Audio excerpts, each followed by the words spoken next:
Coming up on show 564, Tesla's car insurance starts, the Audi E-Tron 50 gets priced, and the Chevy Corvette C8 goes hybrid.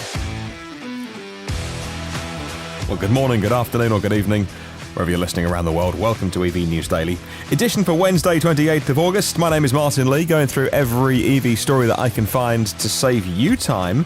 And thank you to myev.com. They are the ultimate time saver. It's a website in the US if you'd like to buy or sell an EV, maybe learn about them, or maybe you're a dealer. Brand new section on the new version of myev.com for you to click. And even if you just want to ask someone, a fellow EV lover, a question, they're always at the end of an instant message or an email, and they'd love to hear from you. Hello to a new Patreon producer, Craig Daly. Thank you, Craig. And a new executive producer. We've added your name to the show notes, Jeff Lowe, who we were talking about recently on the podcast, one of the first, if not the first, in New Zealand to get a Model 3. That must be one of the final markets just about around the world to have to get those Model 3s. And my goodness, Jeff and people like him have waited a very long time, but he was a very happy boy. Let's start talking about Tesla's car insurance. It's been a long time coming since we first heard about it. And on Wednesday, Tesla announced it's now offering Tesla insurance to customers in California. The company said it's offering insurance up to 30% less than other insurance plans, although it didn't provide specific costs, reports CNBC. Well, Tesla insurance is only available to Californians to start with, but the company said it will expand to additional US states in the future. Tesla customers in California can get a quote in as little as a minute, and those who have already ordered cars can request a quote with their vehicle identification number. If you've been sent a VIN, it's all you need to get a quote, and you could be saving some money on your car insurance. Tesla insurance can be cancelled at any time as well, Tesla said. And I'll pop a link to the article in the show notes if you want to read more.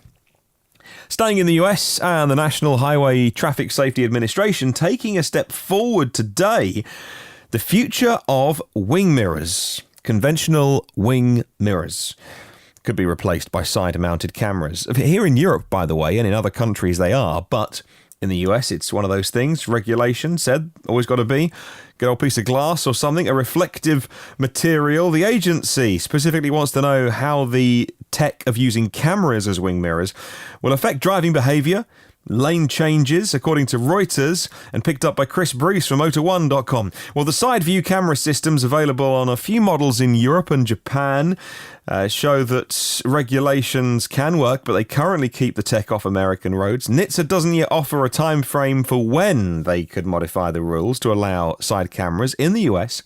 Well, the Honda E is coming with a side-mounted camera system in Europe. The Audi on the E-Tron, the launch edition, and I think even on the lower versions you can still spec it as an optional extra, the side wing mirror replacement of the little cameras. European models of those cars being offered with side view cameras, but like the competing systems, all of them give you a little bit of a change of view. Drivers can select the view that they prefer while looking in your wing mirrors / not really, are they? They're side cameras. Must think of a new name for those. Aerodynamically, they're a lot smaller, and they do help give you a little bit more range.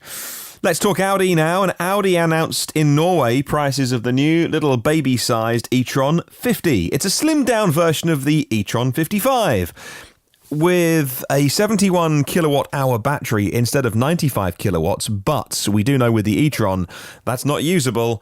The 95 kilowatt hours is certainly not usable. They say they save plenty at the top end and plenty at the bottom of it as well, that you just can't get access to.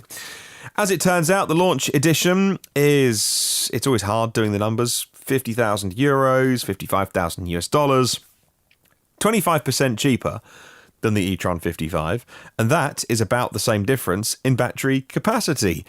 24 kilowatt hours difference, 25% difference. The range as well, according to WLTP, 300 kilometers on the new Audi E-Tron, and that is WLTP, which is always a little bit optimistic. Well, Mark Kane at Inside EV says another interesting find, this time from Teslarati, is that the E-Tron 50, the smaller one, is now comparably priced to a Tesla Model 3 Performance. However, a Model 3 Performance can go 530 kilometers, not 300. It can do 329 miles under WLTP test cycles. Now, in the US, the Audi E-Tron 55, the big one, starts at $75,000 before charges and federal tax credit deductions. That means the E-Tron 50, sticking your finger in the air and trying to find a price, could be around $56,000. $56,000 for the E-Tron 50. Nice car, just a smaller battery, only change.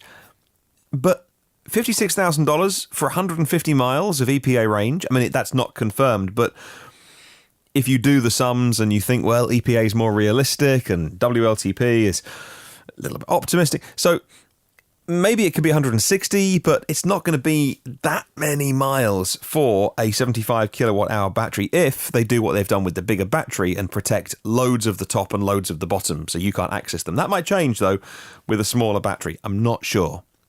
But we'll wait for the EPA range to be announced. Let's talk Renault. In the newest Renault calendar, secret calendar, we can see that the already announced arrival of the Renault Zoe ZE50 is scheduled for September. European countries, that is, not this country, but also two new battery electric vehicles. And I'm relieved because I think Renault and Nissan, in a way, of course with the Alliance, Nissan with the Leaf and Renault with the Zoe, in Europe led the way with EVs. But I'm really worried about what's coming round the corner, like we haven't heard of stuff for 2020, 2021. Well, now we have. Coming in 2021 from Renault, a SUV, a compact SUV. Pedro at Push EV says that he imagines it will be an electric version of the Renault Captur. So that is going after the Kona market, the Kia Soul, e-Soul, well, Soul EV market. What else? The DS3 Crossback. The upcoming pure battery electric vehicles from Renault will be built on a new platform shared with Nissan and Mitsubishi. We'll see similar cars from the other members of that alliance. For example, Nissan could well go with an full electric version of the Nissan Juke. And I think it's really important. The SUV, the crossover, the small SUV style is so popular with families that Renault making the Zoe, Nissan making the Leaf is all well and good. But they need to be moving into those other segments, and now it looks like, well, that was the plan all along. We just didn't know about it. From that to something a bit quicker.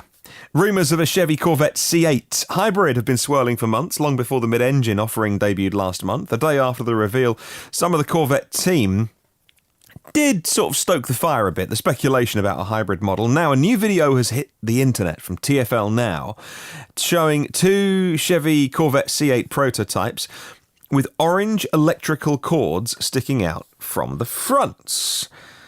And they're not subtle. Are they stuck on? Are they meant to lead us down a bit of a dead end? The orange cords aren't even... Well, you know, a 48-volt hybrid wouldn't need those orange high-voltage cables. Or maybe it would, if it's a high-voltage system. It says Motor1.com, the video comes as Car and Driver published a report about future Corvette models, including the long-rumoured hybrid offering. According to them, a very powerful electric motor will be going in the front trunk, so even less storage. But you don't buy a Corvette for storage, I suppose. Let's talk Seat. And Seat announced a world premiere of the plug-in hybrid version of their SUV, the Tarraco. It's a biggie as well, actually. It's a big SUV, the Tarraco. And a new sporty trim in the upcoming Frankfurt Motor Show.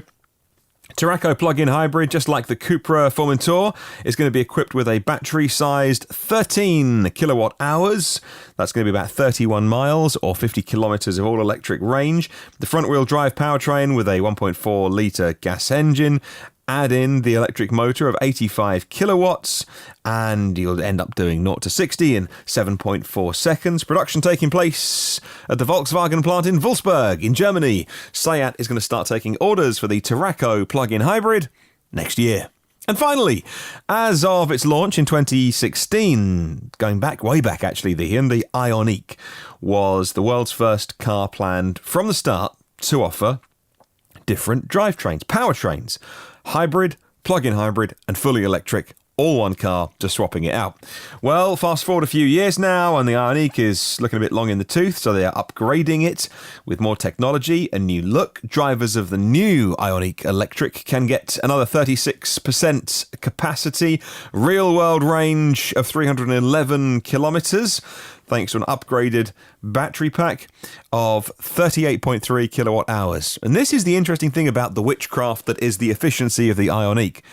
300 Ks from 38 kilowatt hour battery, similar range from an Audi E-Tron with a battery twice the size, almost.